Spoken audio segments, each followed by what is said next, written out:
nasty job too. Who would want that one? That's a nasty job. And between Israel and Hamas working together, if you can believe it, they got them back. And we got the last one back yesterday, and the parents are so happy. It's amazing, actually, how... We sent a message to the parents on your behalf, as you suggested, and they were so grateful. Yeah. I guess grateful to me is a much better word, because it's hard to be happy, but they were, actually. I mean, they couldn't believe that they had their baby boy. The mother said, my baby boy back. It's a very terrible thing. Steve, Russia, Ukraine, we're making a lot of progress. Could you explain that? The Ukrainians actually said that we've made more progress since Geneva than they've seen in the last 4 years of that conflict. So we had 5 Russian generals last Sunday in Abu Dhabi with Jared and Dan Driscoll, and we think we made a lot of progress. The talks will continue in about a week, but lots of good things happening between the counterparties discussing the land deal. They're talking together. We have a security protocol agreement that's largely finished, a prosperity agreement that's largely finished, and I think the people of Ukraine are now hopeful and expectant that we're going to deliver a peace deal sometime soon. And because of the cold, extreme cold, they have the same that we do. I personally asked President Putin not to fire on Kiev and the cities and towns for a week during this. It's extraordinary. It's not just like cold, it's extraordinary cold, record-setting cold. Over there too, you're having the same. It's a big pile of bad weather, the worst. But it was really. They said they've never experienced cold like that. And I personally asked President Putin not to fire into Kiev and the various towns for a week. And he agreed to do that, and I have to tell you, it was very nice. A lot of people said, don't waste the coal, you're not going to get that, and he did it, and we're very happy that they did it. That's correct. Because on top of everything else, that's not what they need, is missiles coming into their towns and cities. So I just thought I should say it. I thought it was a very good thing, and Ukraine was, almost they didn't believe it, but they were very happy about it, because they are struggling badly. I think it shows, Mr. President, how you provide an overarching sort of presence in these negotiations. The Ukrainians never thought it could happen. The Russians are doing things maybe that people wouldn't give them the credit for doing, and I think it always comes down to your indomitable spirit. Mm-hmm. Well, it was a good thing. You know, if you think it's cold over here, they say in Ukraine you can add another 20% to it. It was very cold place anyway, but this was, they see numbers that were so, they'd never seen numbers like that, cold numbers like that. So it was, I thought I should mention it. Could I ask Scott Bassett, we have so many things happening, could I ask you to maybe say a few words, please? Yes, sir. So the one big beautiful bill that was passed on July 4th last year, we're starting to see the effects kick in. You mentioned the great economy. One of the things in the one big beautiful bill, Mr. President, it was an honor to host you, and as you said, the best rapper in the world, Nicki Minaj, at yesterday's Trump Accounts Summit. We've now had 1 million people sign up for Trump accounts just this week. We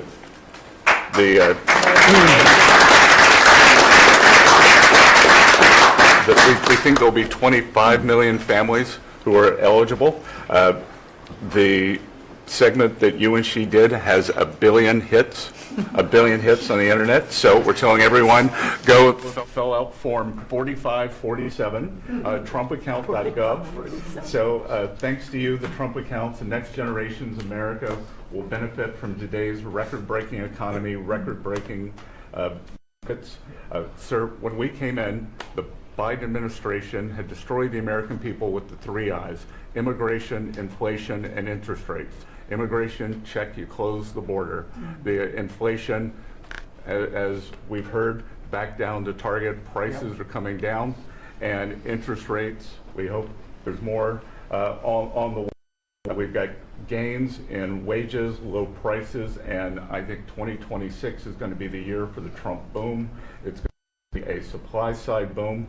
I enjoyed the trip out to Iowa in the diner, the staff there was thanking you for the no tax on tips, and they're expecting big refunds from that. We saw the CEO of John Deere who said, thanks to your tariffs, new plants in Indiana, Carolina Two coming. massive plants built by John Deere. And he's the chairman and CEO, wonderful guy. And I said he was at the event we had in Iowa, which is appropriate, John Deere, Iowa.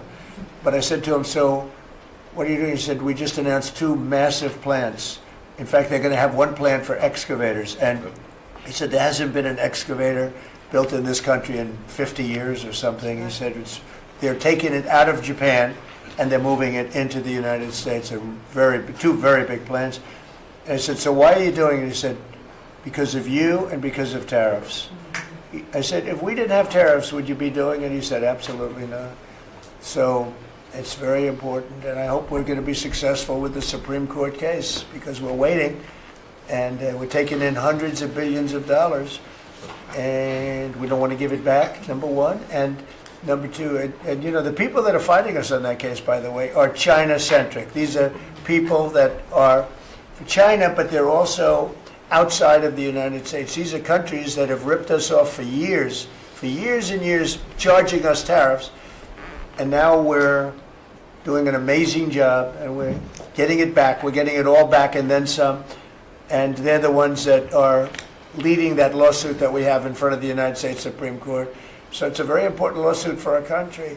And hopefully it's going to work out. We're waiting a long time, but hopefully it's going to work out. We've taken in hundreds of billions, even trillions of dollars, and certainly we've taken in trillions of dollars of, you know, a big part of that $18 trillion that's coming in is because of tariffs that are coming in. They're building because they don't want to pay the tariff, and the tariffs are very, you know, steep. They could be much steeper. You probably saw I put out a truth today, and the tariffs could be much steeper. We've been actually very nice about it. But even being nice about it, we've taken in hundreds of billions of dollars, and honestly, they've given us tremendous national security. The power that we have because of that, they have given us tremendous strength and national security. Go ahead, Stephen. Yes, sir. And the IEPA power you used on the tariffs, as you said, we're bringing in tens of trillions of investments. The tens of trillions of investments turns into factories construction, which turns into factory jobs, which turns into consumer spending. You've right-sized the government, so government employment is down, private sector is up. Growth was a stunning 4.7, 4.8% in the past 2 quarters, biggest back-to-back gains in a decade. And we are doing that with government finances improving. So that will bring down the borrowing costs, the calendar year budget for 2024, 7% deficit to GDP, highest when we weren't at war, not in a recession, all the way down to 5.4% and getting better. Biggest decline since 2014. Generational gains in productivity, soaring productivity. We're going to lift workers' pay, record high prices, record high profits, and stock prices are soaring. You got a manufacturing renaissance, and all the key inflation metrics are trending lower. Over the past 3 months, the consumer price index is just 2.1, and core prices are even lower at 1.6, and I think that could trend below 1, given energy, as you talked about, the pharmaceutical discounts, and rents. So we're expecting a great year in 2026, Mr. President. And we're going to be announcing next week, I think sometime, Scott and Howard and everybody, we're going to be announcing the head of the Fed, who that will be. And it'll be a person that will, I think, do a good job. We're paying far too much interest in the Fed. The Fed rate's too high, unacceptably high. We should have the lowest, and I think you read my statement today. I put out a statement before the meeting, but we should have the lowest interest rate anywhere in the world, because a lot of these countries are successful only because of us, because we allow them to have surpluses. And without surpluses, some of the countries that you most respect financially, that you say, oh, this one, that one, this one, that one, they're successful because we allow them to have surpluses. And we could easily stop that with the powers that we have, but we don't.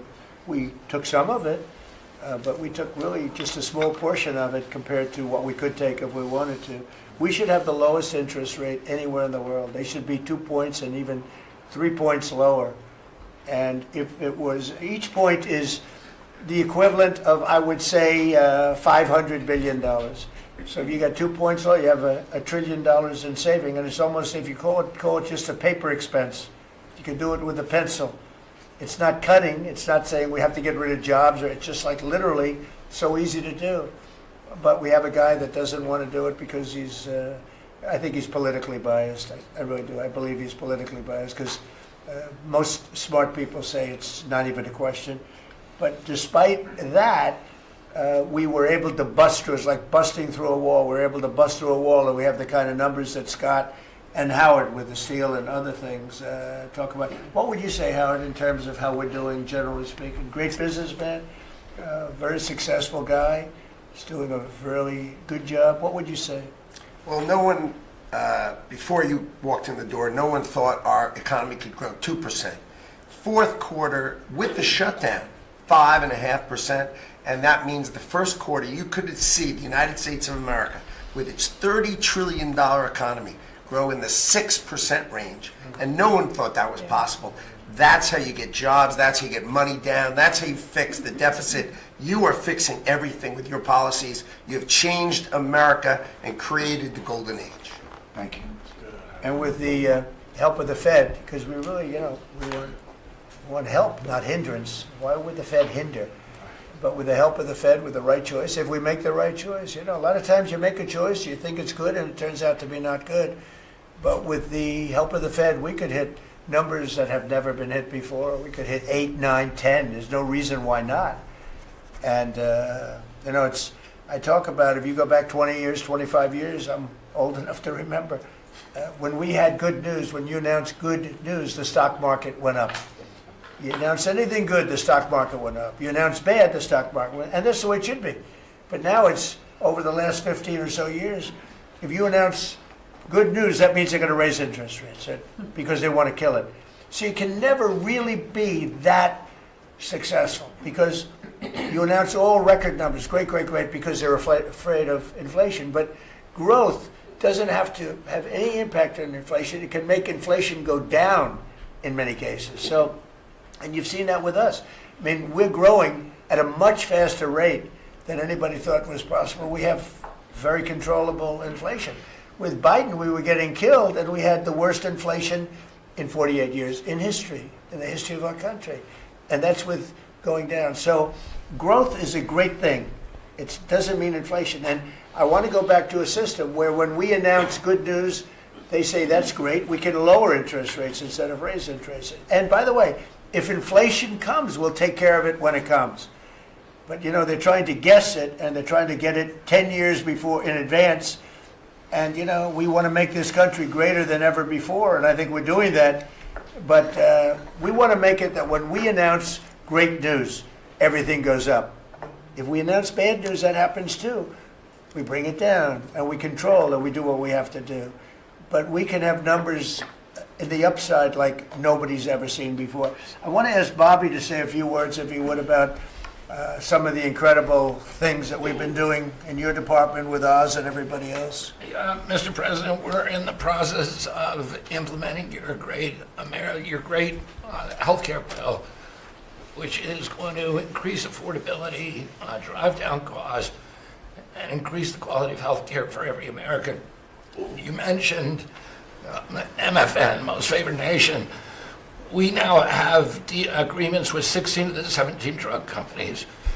And you asked us to do something, Clinton had promised to do this, Biden had promised to do this, Obama, Bush had all promised to do it. None of them succeeded. It was regarded as impossible, and you made it 10 times harder. As you said, not only do I want MFN, but I want them to all reshore their production to this country. And they don't have any money to do it because we've taken it all from them. And I want to make sure we continue to lead the world in innovation. We succeeded in all of those goals, and the proof that we did that is after we signed those agreements, the stock prices for those companies went up $1.3 trillion. Amazing. And they are reshoring. Eli Lilly is building 6 new plants, including an API plant. So the next time that we have a pandemic in this country, we're not going to be stuck buying API from China who cuts us off. We're going to be able to make it right here. Novo Nordisk is building 4 new plants, and we are going to be releasing Trump RX so that every American can get the lowest prices in the developed world. In some cases, they're going to be lower than the lowest prices in the developed world. And that's going to be happening sometime probably in the next 10 days. So we're doing rural health care. We sent out $10 billion last week. The states have that money. They're going to be giving it to rural hospitals sometimes in the next 2 weeks. And we're going to revolutionize rural health care in this country. You are raising the influx of federal dollars to rural health care by 30% over the next 5 years. So 30% every year, more dollars, federal dollars, are going to be flowing to them. It's going to allow them to rebuild their decaying infrastructure, to retain providers, and also to revolutionize the use of AI and other technologies, which is going to dramatically lower the prices for rural Americans and raise the quality of their health care. Brooke and I released the dietary guidelines, which have been received incredible acclamation from both sides of the aisle.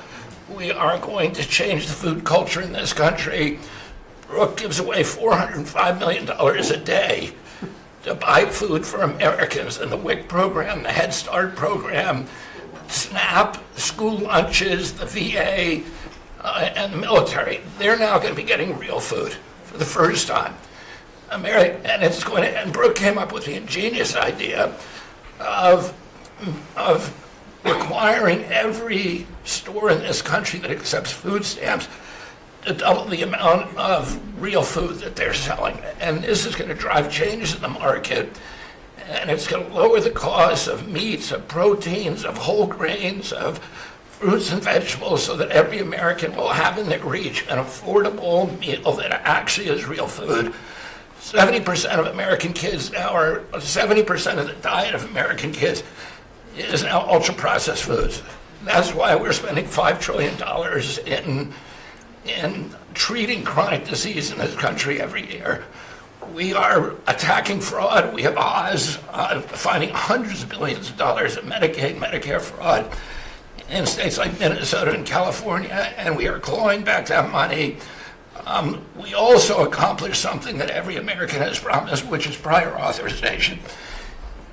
Now we have 80% of the insurance industry that has agreed to eliminate prior authorization in almost all of their procedures.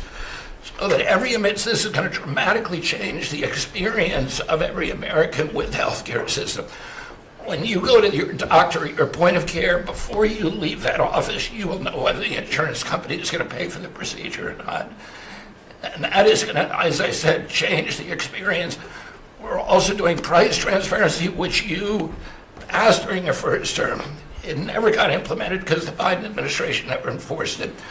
We brought more enforcement actions against hospitals than in this 1 year, and the Biden administration brought in 4 years, and we're doing a crackdown so that every American, when you go to a restaurant, you look at the prices before you buy the meal.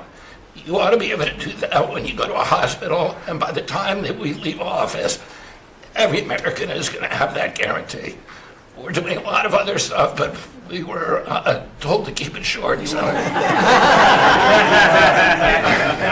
And the autism that's moving along, really, is We've commissioned now dozens of studies, maybe over 100, and we are going to get those done for you. Good. That's so important. Also, Eli Lilly, Merck, Pfizer, every drug company, they're spending trillions of dollars right now, as we speak, building plants in the United States because they want to be able to save a lot of money on tariffs. It'll be hundreds of percent, 100%, 200%, 300% in 2 or 3 years from now. So I said, you better have your plant built because in 2 years from now, before I leave office, it'll be a sad day. Very sad day for me. But before I leave, every one of these plants better be built because you're going to be paying 300% tariffs. and they're all building their little hearts out. I spoke with the head of Eli Lilly, who's a fantastic guy, a star, actually. He's a star, very smart. And he told me he's building 6 plants in the United States, big ones, in locations that I know very well, but all over the country. Merck is building, and Pfizer's building, and every one of them's building, and foreign companies are building. So it's an amazing thing that's happening, and you're doing a fantastic job. I read an article today where they think Bobby is going to be really great for the Republican Party in the midterms. So I have to be very careful that Bobby likes us. But we're letting you do your job, right? Thank you, Mr. President. Thank you. You're doing a great job, you and Oz and the whole group. They're doing a... I'll add this, and Marty McCary has done an incredible job at FDA. That's true. Last month, we approved more gene and cell therapies than any time in history. And we're making this a safe and productive and encouraging ecosystem for biotech so that China does not steal that industry from us. Fantastic. I'm going to ask Scott Turner to speak really quickly about housing because, in my opinion, I have very strong opinions on housing. That's what I did for a long time. I did good with it. But, you know, we got to get interest rates down even lower. They are now pretty low, but we got to get them lower. And I'm a big factor, to me, the biggest factor is interest rates for housing. Only in that, you know, you have a lot of people that have become wealthy in the last year because their house value has gone up. And, you know, when you get the housing, when you make it too easy and too cheap to buy houses, those values come down. I don't want those values to come down. We have millions of people that own houses, and for the first time in their life, they're wealthy because their house is worth $500,000 or $600,000 or more or less, but more money than it's ever been worth before.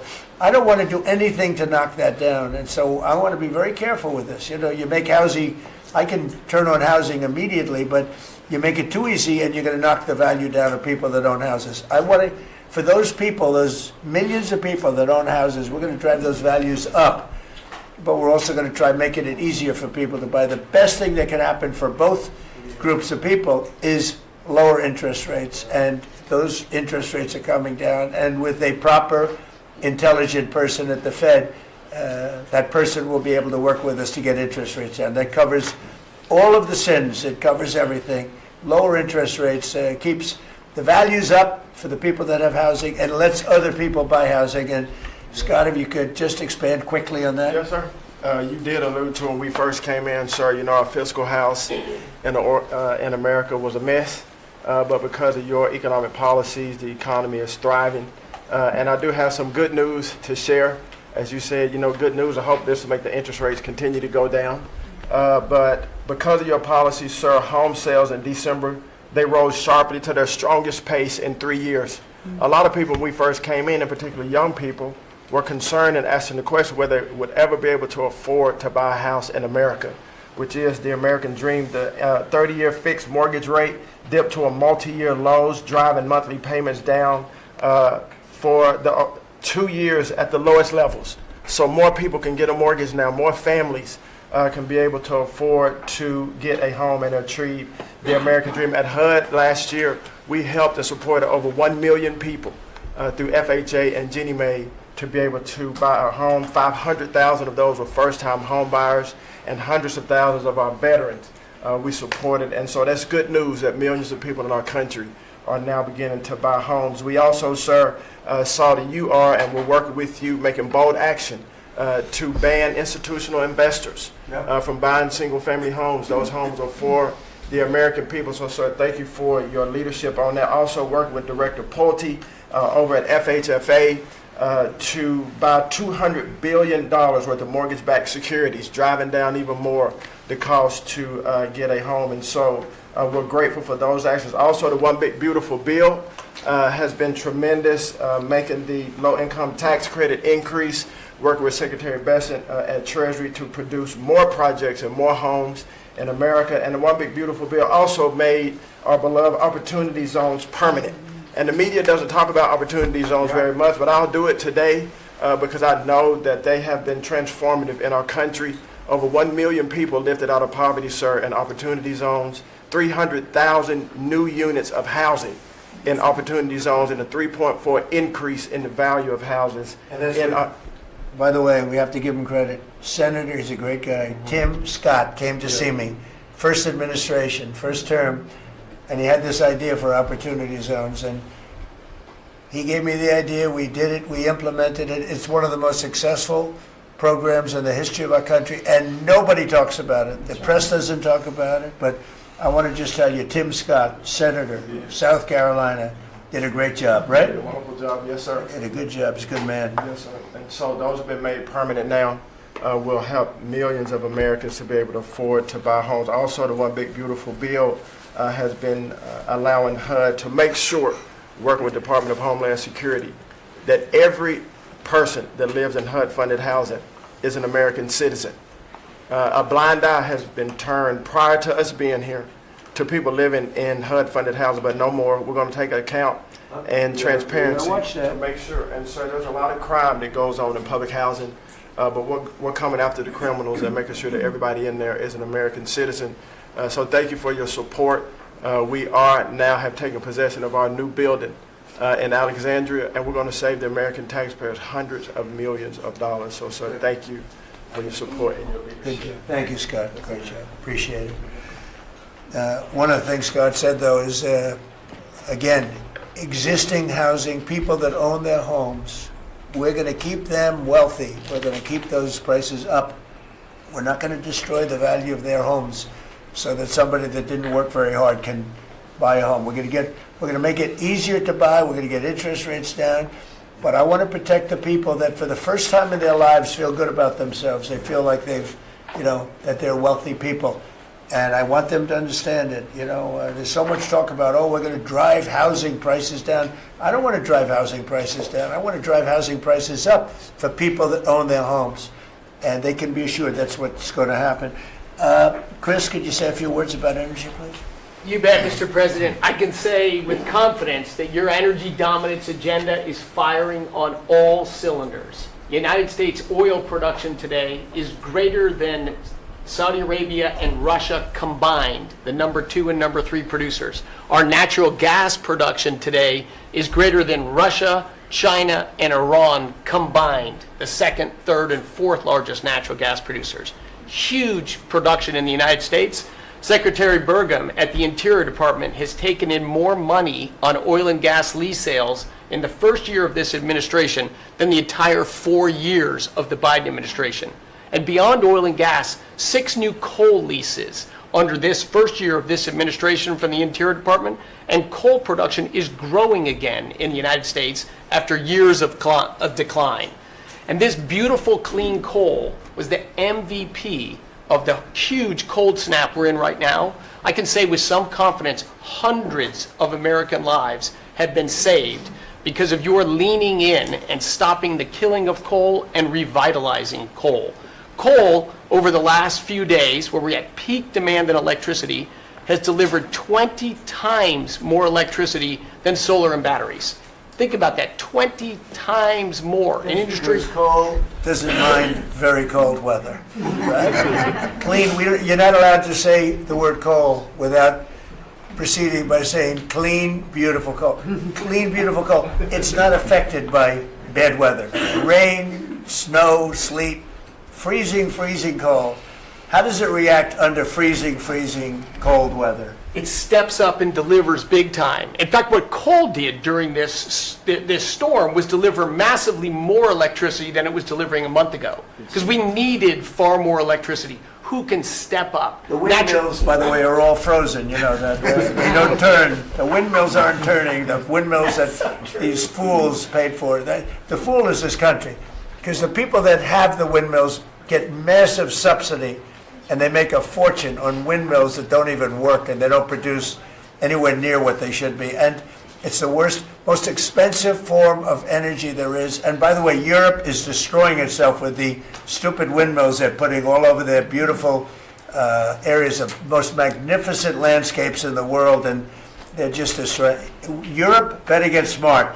Between immigration and energy, they're destroying. It's not recognizable. They've got to smarten up before it's too late. Please go ahead. Yeah, in New England, with somewhat European energy policies, at peak demand time, very cold in New England, Wind, solar, and batteries that you were just speaking of delivered less than 3% of the electricity needed at peak demand time, and that's when it matters. Because if electricity goes out when it's very cold, people die.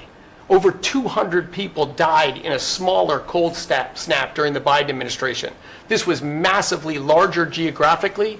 We've had no failure of the electricity grid, no failure of long-distance transmission lines. Local distribution lines have iced up and come down, and we have people from all over the country working to get those back up because people need their lights back on.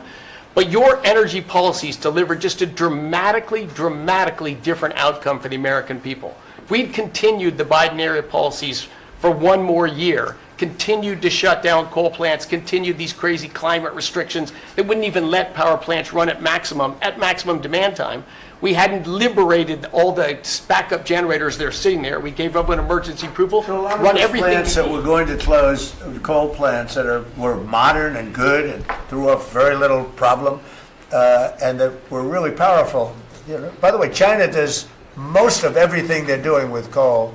Not that we want to copy anybody, but you know, they make the windmills, but they don't have a lot of wind farms. Somebody ought to look at that. How many wind farms do they have? Very, very few. They make them, they sell them, they make a fortune, but they don't use them. So the coal, I mean, I understand they're using it also as a great backup. So you build a plant, but they have it as a backup in case of tragedy, in case of really bad weather, et cetera, et cetera. They actually store coal on the site of other plants so that if they need emergency energy, the coal is always going to be there, whereas other things aren't. Is that correct? Exactly. Coal just Pretty good. stepped up here to 25% of our electricity during this high demand time. Natural gas, coal, and nuclear. They are what run the American electricity grid. The others are ornaments and often expensive And you ornaments. stopped plants Drive from up being prices. demolished, right? 17 gigawatts of coal generation plants were slated to close last year that were stopped from being closure by this And if they administration. were closed, we would be really tight on energy. We would have had significant blackouts at these peak cold times, and extrapolating from the last storm during the Biden administration, I think at least hundreds of deaths. Because in the South, a lot of heating is done with electricity generation. If those grids go down, people die.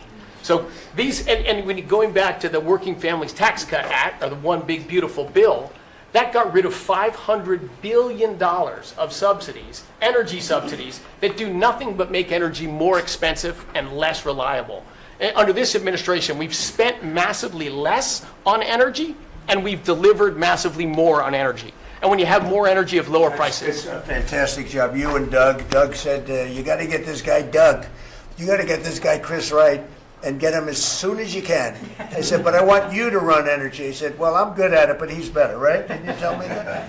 So I gave him the land, I gave you the energy, right? And it's a great combination. I mean, they literally have, I said, maybe we'll merge it in some way. They said, we don't have to. We get along. They work together, right, with the land. He's got the land and the energy. He's got the knowledge to take it out. It's been a good combination. This administration, the whole administration, and your leadership has been very focused on energy, because we can push down energy prices, we can lower costs on Americans, and we can raise wages by bringing jobs and opportunities here. It is a transformation of American energy. Thanks for your leadership. He's one of the most respected people in the energy world. And Doug told me about Chris Wright. They said, if you could get him, what he gave up to do this job, you're making a little less money, but that's all right. You don't care. What you're doing is fantastic. But he said he's the best in the world. Other people have told me that. The heads of the biggest companies have told me that. And it's really panning out to be so. We appreciate it very much. It's great. One of the things we're doing with energy, I think that's so important. We have an old grid, been around a long time, and not really, can't be much expanded. It can be fixed up a little bit, but can't be much expanded. And we have some plants that are so big that the grid would never be able to hold it. We're allowing them to build a electric producing plant, mostly electric, but they can use nuclear to do it, they can use oil and gas, they can use coal, they can use whatever they want. I think many are choosing oil and gas because it's there, it's tried, it's true, it's plentiful, it's inexpensive. Some are going nuclear, some are going both. Many are going all three. But the plants, you read, well, how do we ever fire those plants? Because to do this, we need 2 times the electricity we produce in 1 year for the entire country, which is almost hard to believe. These buildings are so big. They're going up now. So I did something that nobody thought was possible also. When they build their building, they build their own electric generating plants. And we are seeing some of the most incredible designs you've ever seen. So we don't need the grid. I read an article in the Wall Street Journal saying, oh, we're falling behind China. We're not actually. We're leading everybody because I'm letting them build. The government would never be able to do that. Now, China's a different kind. They build, they do things that you got to hand it to them. President Xi, they build vast amounts of energy. They don't have certain constraints that we have in this country, but we're more than topping them. We're leading China by a lot on AI, and it's primarily because I'm allowing them to build with their plant their own electricity. If they had to rely on the grid, they wouldn't have any power. You wouldn't have any power for anything. And they're building the electricity. And one of the reasons I'm able to do that is we have a very capable man in the room named Lee Zeldin. He may be in the room someplace. Is it his normal place? He's there. He's always there. Most reliable, solid guy. And he's done an amazing job. Could you just explain that? And also, because of the fact he's so good, California has a problem. The hardest permit to get when they lost 25,000 or so houses, which shouldn't have been lost, they should have allowed the water to come down from the Pacific Northwest, which was very plentiful. But they didn't do that. They lost 25,000 houses. Lee and his team gave them the most complicated permit within 20 days. Everybody, every single house that burned down got the federal approval. Unfortunately, it's well over a year, and the state and the city, that's Gavin Newsom, and the city, the mayor who's grossly incompetent, by the way, they have been unable to give permits. There are like 3 houses being built out of thousands and thousands. They have no permits. So I read about a week ago that it's possible because of what's happened, whether you declare national emergency or something, these people are they're dying to build their house. They want to do something, that I could put somebody in charge from the federal government. Congratulations, Lee. And I'm putting Lee Zeldin in charge of getting them their permits, city, federal. You have the federal, you need the city and state. And I hear you have great powers over them if we want, and we're going to give you that power. We've already given you that power. So Lee Zeldin is going to work with the thousands of people that are dying to build their house. And I also recommend one other thing. Give them the house plus a 10% bonus. In other words, you get a bonus, you can build your house 10% larger. They've suffered so greatly, they've waited so long, and they should be given a bonus. So I think, and I've heard this has been done before, they get a 10% bonus. They can build a house that's a little bit larger than what they had before. And I'd like to have you take it over. Mr. President, your great Secretary of State was looking for another job. So. I was thinking about him, but he's pretty well booked. I watched him yesterday. He did a great job yesterday, but he's a little booked up. Let's go, Lee. Talk. No more ideas like that, Lee. When President Trump came into office, he immediately signed an executive order giving EPA 30 days to complete our Phase 1 hazardous material removal, so that the Army Corps can come in and complete their Phase 2 debris removal. So at first, the response was that was going to be impossible. Good luck trying to get it done maybe by the summer. But we figured it out because operating at Trump speed, the president was just sworn in. We had to get it done, and we got it done in less than 30 days. The Army Corps then came in and completed the debris removal. So the federal government, while the governor has tried to accuse this president of not focusing with a laser on putting all of the weight of the federal government into getting this done. It happened from the moment he was sworn into office. SBA came in. I think it was about half of the disaster loan money, billions of dollars from last year went towards these residents and businesses. So the full weight of this government. But right after I was sworn in, which was actually a year ago today, my first trip was to East Palestine because the vice president never forgets his home state. The second trip was going to Los Angeles. There were people with contractors all over Palisades and Eaton ready to rebuild right then and there. You're talking about a year ago. And now the frustration, the passion that we all hear from all of these Los Angeles residents. And President Trump, he's made it clear to us that he's heard enough. And the message should be heard loud and clear to that local leadership, they should be motivated listening to this right now. And when this cabinet meeting is over, if it hasn't been done already, is that they need to go into the office where these permits are just laying around, flip over tables if you have to, fire people if you have to, and get all of these approvals done so that people can rebuild their lives. It's been a year, and this president has had enough. So whatever you can do, that's going to be very important. And it's so sad, those people, we were there a few days after the fire, you were there with me, we're walking down the streets. The people are devastated. The love that they had for that property was, everybody was going to rebuild, and they thought they could do it immediately. They should have. We gave it to them so quickly, but they can't get their permits. They still can't build, and they're losing spirit too. I mean, a lot of people are losing spirit. And the other thing I'd like to talk to you about, and other people about that happen to be sitting around the table. They want to build a low-income housing project right in the middle of everything in Palisades. And I'm not going to allow it to happen, okay? I mean, maybe it's politically correct, maybe it's not. I'm not going to let these people destroy the value of their houses. I built a lot of low-income housing. I made a lot of money building low-income housing. I know more about it than anybody. We're not going to allow this guy to build a low-income housing project on top of everything else in the middle of that mess that was created by the fact that they didn't allow water to come down from the Pacific Northwest, okay? And I'd like you to have that stopped, and stopped immediately. No financing. That might be you, Scott, because they'll come to you for financing. It's never going to be approved. You would never, but Scott thought it was a horrible thing. So there's going to be no financing for low-income housing. Let the people build their houses, and as fast as you can, help them. Help the mayor and help the governor get their permitting done, okay? Yes, sir. Okay, thank you very much. Kelly, I think you were just alluded to, are you helping some of the people out there with loans? Yes, Mr. President, thanks to your leadership, you also helped put the fires out. Your executive order got water to the scene in your earliest days of your presidency. So you've been there from day one. We've been out there twice now. There had been no changes until your executive order this week that is allowing that permitting to happen quickly. We have 16,000 structures burned. We have put loans out on 12,000 of them for $3.2 billion. More than half of all the disaster money delivered in America went to that area. Now, because of the abject leadership, the failures of Gavin Newsom, they have not been able to rebuild. Because of your leadership, they're going to be able to rebuild. But that's not all you've done. They'll take the credit for it. Watch, it'll start, and they'll take the credit. Look at the great job we did. They would never. It wouldn't get built in 20 years, and it will be destroyed by building low-income housing next to luxury housing.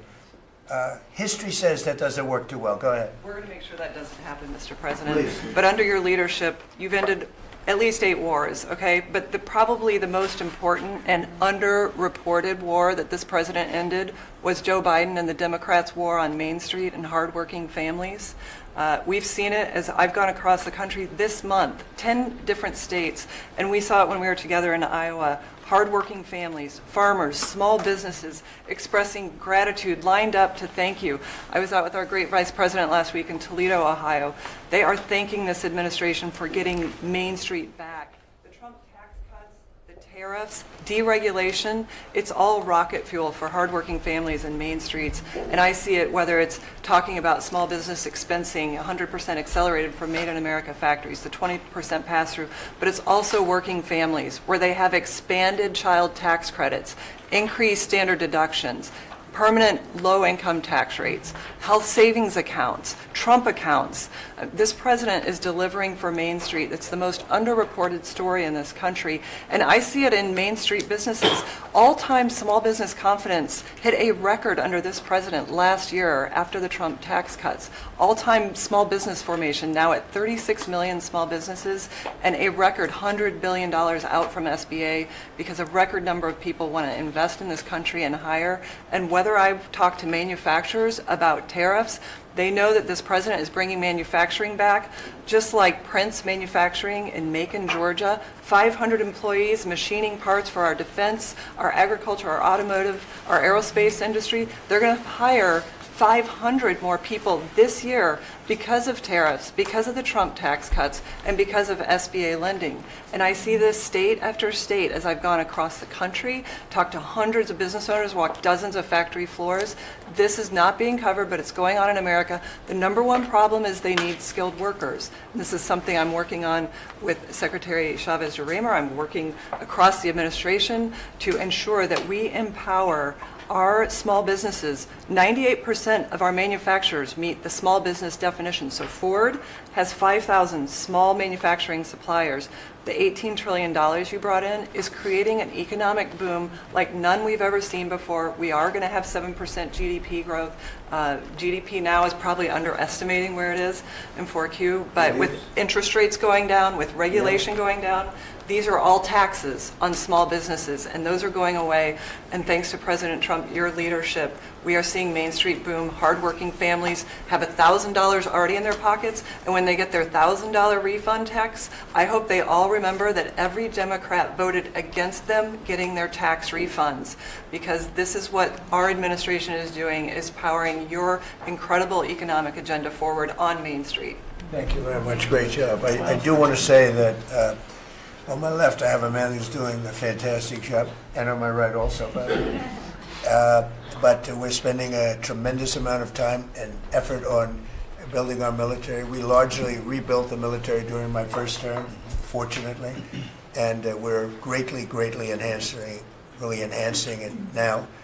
We're going to be doing something new. We're bringing back the battleship, and I thought, like you remember the battleships from the great Iowa and Alabama, Missouri, those unbelievable scenes that you see, Victory at Sea.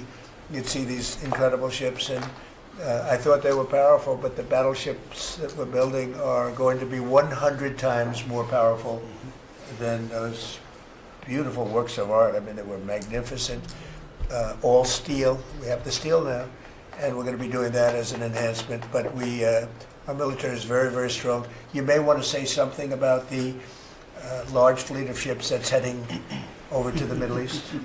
Well, Mr. President, you had to, like so many other cabinet members have referenced, rebuild the perception of America. And at the Department of War, that meant reestablishing deterrence. What happened in Afghanistan, what happened in Ukraine, a war that never would have occurred, what happened on October 7th in Israel, never would have happened under President Trump. So as a result, we're having to rebuild how our enemies perceive us. And when President Trump said, we're not getting a nuclear, Iran, you won't have a nuclear bomb, he meant it. And we sent those B-2s halfway around the world, and they never noticed.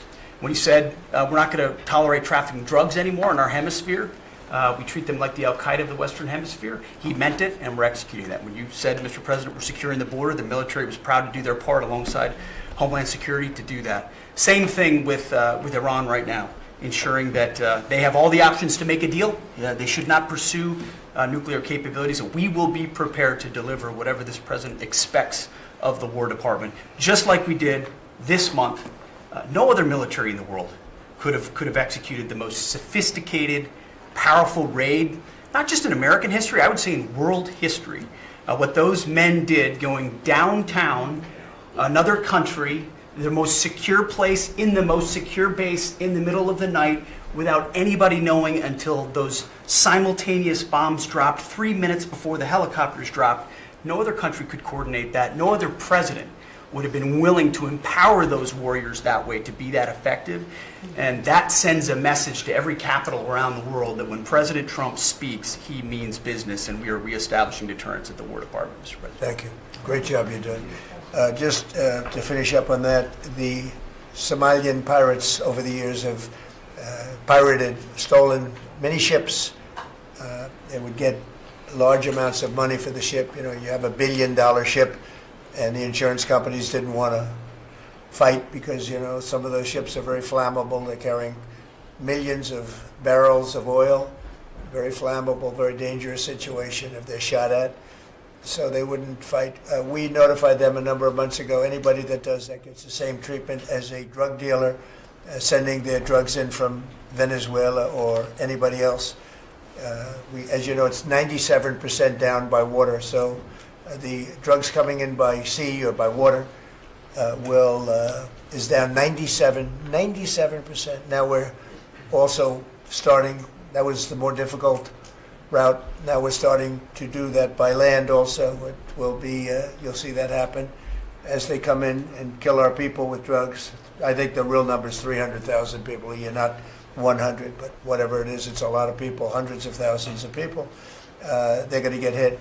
But also, we added to the list the Somalian pirates that go out on a boat, similar type boat, actually not quite as fast, not quite as nice as you can imagine, but they get the same missile that we give to the people that are bringing drugs. And so far, we haven't seen anybody going out. So the traffic is not being interfered with by people pirating our ships. Not our ships, ships all over the world. I said, make it for any country. We're doing the rest of the world a favor. It's a very effective favor, but we see very little pirating nowadays. You used to have ships being taken every single, like 2 or 3 a week, these massive ships that be brought in to some place in Somalia, which I don't even know is it a country. We have Ilhan Omar left, and then she gives us lectures on the Constitution of the United States. These people are, what they've done to rip off our country is terrible, but the pirating has essentially stopped. They know that if anybody even makes a move toward a ship, they get the ultimate treatment. They will go to wherever they want to go, but it's probably not going to be to heaven. I can't imagine, but they get hit very hard, just like a drug dealer, just like the boats, the ships that are coming in. Every boat that comes in with drugs on it that we take out, we just saved 25,000 American lives. Each boat is the equivalent of saving 25,000 American, mostly American, but American lives. So I just wanted to let you know that, and Pete's been totally authorized to do that. And they know it's going to happen, and it seems that all of that brisk business that they had has been stopped in its right in its foot. So I just want to thank everybody for being here. My cabinet has been amazing. I like this much better than going around for 3 hours. We'll pick on other ones. Pam, you're doing great. We're all doing great. JD, if you'd like to say something, you can. Would you like to really quickly? He is, after all, the Vice President of the United States.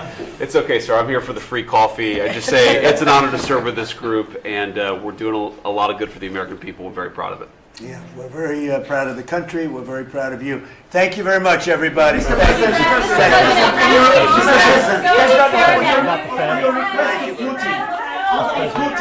President, why not take questions? Mr. President, one question. Thank you. Why not take guys? Thank you. Let's go. Start moving. Thank you, press. Keep moving. Thank you.